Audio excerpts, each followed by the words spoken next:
Hello and welcome to Learning Matters, a podcast for teachers brought to you by the Teacher Foundation. The series of podcasts about all matters related to learning, hence the name of our podcast, Learning Matters. In these podcasts, we will examine, discuss and debate on absolutely everything and anything related to learning. Well, learning itself seems to have taken a back seat in our home state of Karnataka, where something as ubiquitous as a headscarf, also called a hijab, stirring up a fierce debate, a legal battle, and finally shut down of high schools and colleges all over the state. Considering that we're just returning to active schooling in India after the third wave, this shutdown was most ill-timed and unfortunate. It began last month with 6 teenagers at a government-run college in Udupi district of Karnataka protesting after they were barred from classes for wearing headscarves. And this has snowballed into a full-blown controversy, reaching many other educational institutions across the state and even other states as well. So, what then should schools and teachers be doing in this instance? To talk to us about this, we have with us Maya Menon, the founder and director of the Teacher Foundation. First of all, welcome to this podcast, Maya. Hi, Sandhya. Hi.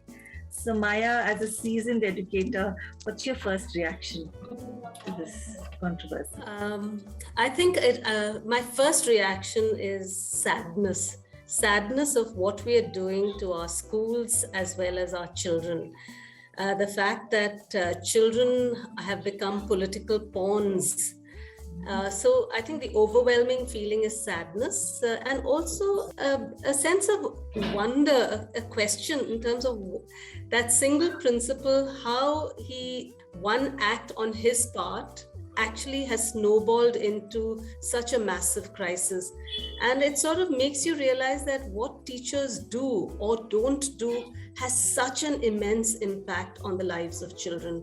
This has become very visible and obvious, but everything else that teachers do on a daily basis in very quiet ways could have such immense impact on children and their mindsets and how they perceive the world, how they perceive each other, and so on. Absolutely. So everything that a teacher does has that impact. But given the enormity of this controversy and the fact that you can see the ripples in every classroom, should teachers be taking a stand or schools be taking a stand? Yesterday, I read a report where a teacher was fired from her school for taking a stand on this particular issue, and then parents feeling very offended by what she said, apparently. So that's a global discussion about should schools be apolitical, should teachers be apolitical. And it's very difficult. Teachers are human beings, and it's very difficult to be apolitical. Having said that, I want to sort of underwrite, I don't think you should bring in politics into schools and classrooms. Categorically, I would say that. But to say that should teachers be apolitical, I think that's very difficult. Because even today, in today's day and age, which we talk about in terms of post-truth and fake news and so on, everything is politicized. Facts are politicized. The curriculum is politicized. So to say that teachers have to be above all of this is a little unrealistic. But having said that, I think whatever we do with our children, whatever we do in schools and classrooms, we have to be using the lens, and it's a very powerful lens of, is it fair and is it kind? Is it kind for all children? Is it fair for all children? And is it upholding the rights of a child, which is United Nations has, a set of rights for children, and India is a signatory country also. So I think the hijab crisis has actually violated the right of a child, right of certain children to good education. I agree. So we're talking of violation of rights, but you also mentioned we're all political beings in some way, in terms of the fact that I think everyone that we've met seems to have an idea about this, their own take on this. I think Twitter is a flood with different kinds of messages and what they say. what happens when in the staff room itself you have different, very different opinions about this? So I know, and I'm sure each teacher will have his or her own perspective, and or there may be groups of teachers subscribing to certain views for the hijab, against the hijab, etc. But I think I'd like to ask maybe 3 or 4 questions. One is it the role of the teacher to teach right from wrong? Role of teacher, role of schools, teach right from wrong. Is it the role of the teacher and the school to teach critical thinking? Is it the role of the teacher and the school to teach respect and regard for our diversity? We take such pride in our rich diversity. Is it the role of the school and the teacher to teach pride in our culture, in our heritage, in our different religions, and so on? If we can all unanimously agree that yes to all these questions, then I think we have made a huge mountain out of a molehill. I personally may not be for any girl having to wear a specific piece of garment like the hijab, but I will respect a child and their family if that is what they want, as long as they're following the norms of the school in all other ways, especially with regard to this particular college. And college is slightly out of my purview. I try to focus only on schools, but since it's a PU college, it's sort of an in-between institute. This college did have a norm that Muslim girls were allowed to wear the hijab, which is the headscarf. It is not the burqa. I want to clarify. It's just the headscarf. And they were allowed to wear the headscarf as long as the color of the headscarf was the color of the school uniform. Yeah, so then I think it's really important that we're talking about if rules are made or arbitrarily changed. I think the fact that students need to understand why the rules are there, and if, as you already said, the school head changing rules also, then I think there needs to be a discussion then. Probably the student council and all of these various entities in the school too would probably have a role to play. I think from what I've read in the news reports, it was on the 1st of January. It was such an infamous way of starting a brand new year when schools have been and colleges have been so badly affected by the pandemic. I think it was an arbitrary decision that one principal took, and then that got escalated and just snowballed completely out of control. And when things get out of control and when hate and venom seems to spread like wildfire, then there will be some people who will take a stance, will dig in their heels and say, no, I do want to follow my religious norms. And I think that's what's happened. Yes, Maya, it started in Udupi, but the fact is that we're seeing it across, as you said, across different classrooms, and in our own. And you also spoke about the word that we have diverse classrooms. So it means that in all our classrooms we have children of different communities studying together. Maybe each of them with their own reservations, different inputs that they have received. From news, from adults at home, or whatever it is. How then should a teacher now communicate with students? It's difficult to say because it so depends on who that teacher is and how they feel about what they feel about this particular situation. But I want to explain from my own personal experience as a very young teacher, in her early 20s, way back when Indira Gandhi was assassinated, when I was teaching in a large school in Delhi. And as you know, historically, the communal riots, broke out in Delhi. Delhi was completely ablaze. And I was this very young teacher. And for 3 months, 3 weeks, all schools in Delhi were shut because of the violence that, people of Delhi meted on the Sikhs. But when school reopened, as a young teacher, I really did not know what to do.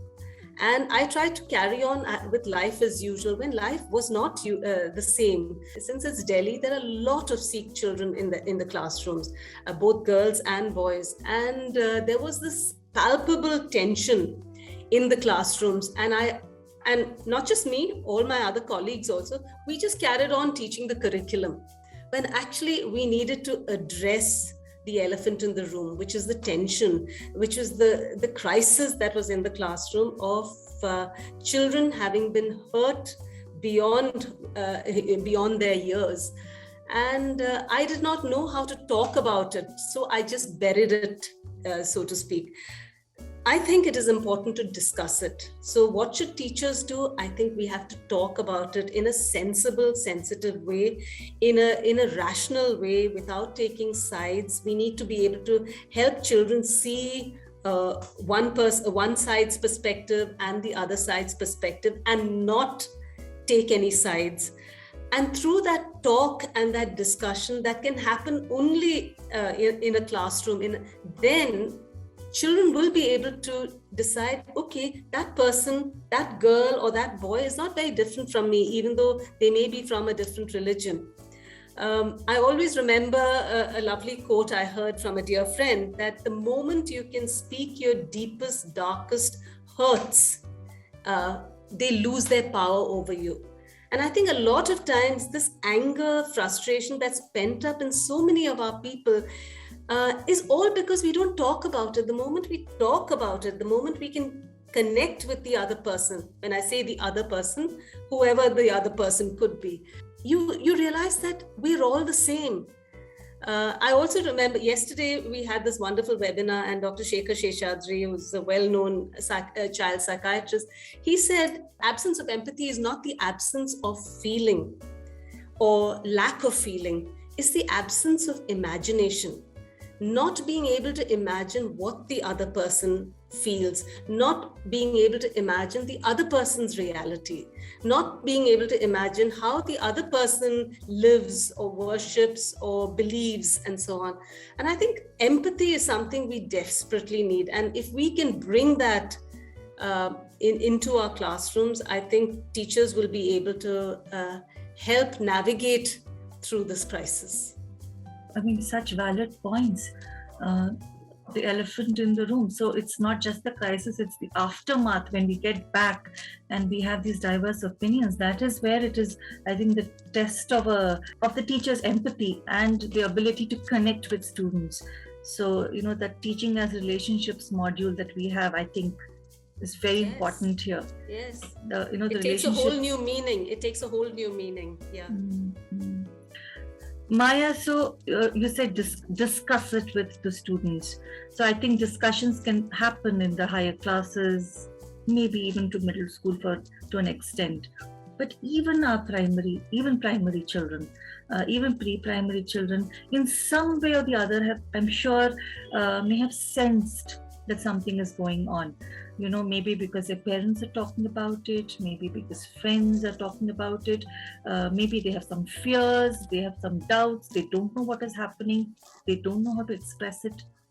What should the primary or the pre-primary teacher be doing? I think even with the primary, of course, with primary, you have to take slightly indirect route, and maybe even the pre-primary. Hopefully the pre-primary children have not been affected. They're far too young, hopefully, but I may be, sadly wrong.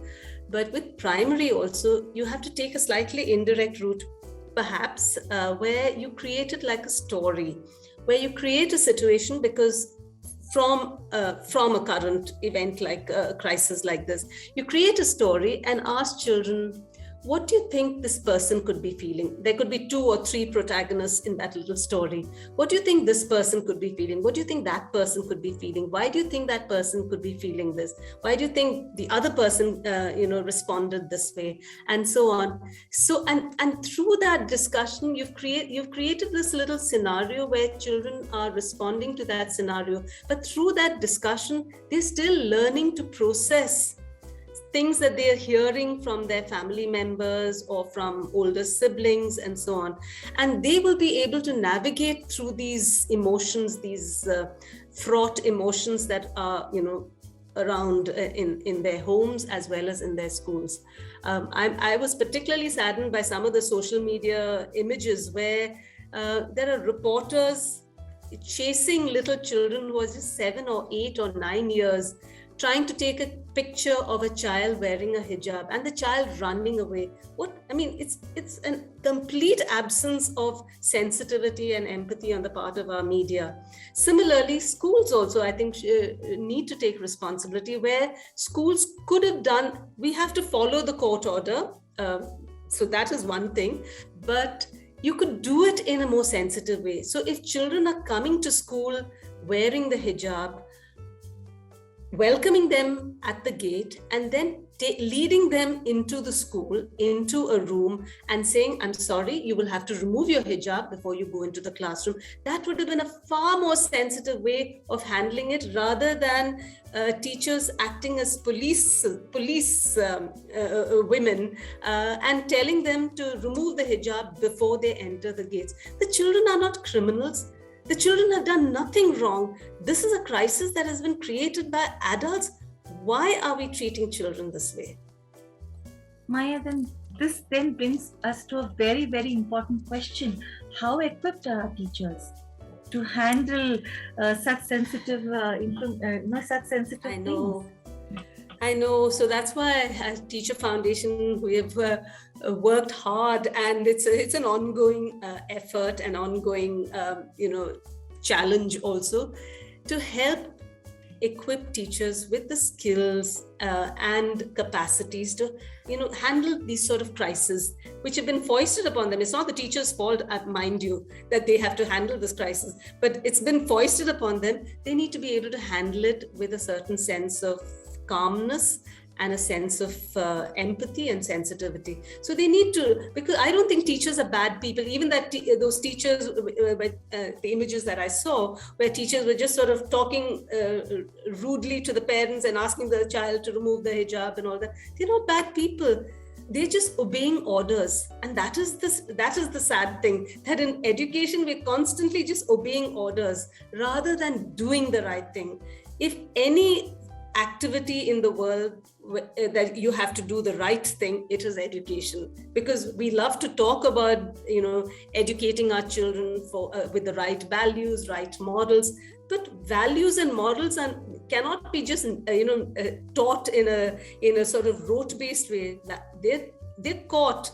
Children catch these values from adults who display these values, and this is where teachers could have displayed these values. And I'm not saying all schools are doing it, but we have seen images, at least which are going around the social media, where it shows teachers in a rather policing mode rather than a teaching or an educator mode, and that is sad. Yes, Maya, you're right. So then we ourselves as teachers may lack certain skills to respond to the situation. Number one. The other thing is, we're talking so much about social emotional learning with the schools resuming post-lockdown and stress that students are facing. Yeah. We have these buzzwords: social emotional learning, critical thinking, which is actually very important here, rather than believing things that are just forwarded by the WhatsApp University. How are you formulating your opinions? So all of these things now then actually have come to the fore: social emotional learning, skills, and critical thinking. Yeah. I mean, as many psychologists, psychiatrists are saying, that mental health and mental well-being is like a ticking bomb in our country. We have to be taking care of the mental well-being of our children, and that's where social emotional learning and focusing on developing their social emotional learning capacities is so important. But before that, we have to be catering to teachers' own social emotional well-being and their social emotional learning capabilities and competencies, because when a teacher has capabilities of navigating through emotions, through social interactions, through social crises and so on, she or he will be able to help children develop those capabilities and capacities themselves. So SEL is vital. We can't, we can't overstate that. It is such an important thing. Especially, I think many of our children today have gone through a horrible trauma that has been created by adults through this crisis, which is now going on the social media, hashtag Karnataka Hijab crisis. Yes, Maya, and I think what you said makes so much sense. But I'm hoping that it is education itself that acts as the panacea for all these problems. The right education, as you said, when children are infused or are helped to develop their thinking skills, when there is higher order thinking in the classroom, when there is scope for discussion and debate, rather than just, as you said, an opinion being foisted on them, then you will have thinking children who coming out of our school system, and hopefully such kind of politically motivated incidents will then come down. I think that's the only thing that I can foresee. Completely. And I just want to emphasize the fact that it is important when you're dealing with children always to be kind, to be fair. I think that is the overarching need of the hour. And it was neither kind nor caring in the way this crisis has affected the children in Karnataka particularly. Yes. So I think that's Maya's last words for all of us as educators to note, to be kind, to be caring, to be fair. And I don't think that differs really, what is being kind and caring from teacher to teacher, even if our opinions differ. I think the three most important things for me from this podcast. Thank you, Maya, for your invaluable inputs. And thank you all for listening to this edition of Learning Matters. What are your opinions about this controversy? Do share your comments and questions about this podcast on the TTF app, a forum for all educators to exchange ideas and learning. We will be back with another podcast shortly. Till then, stay tuned.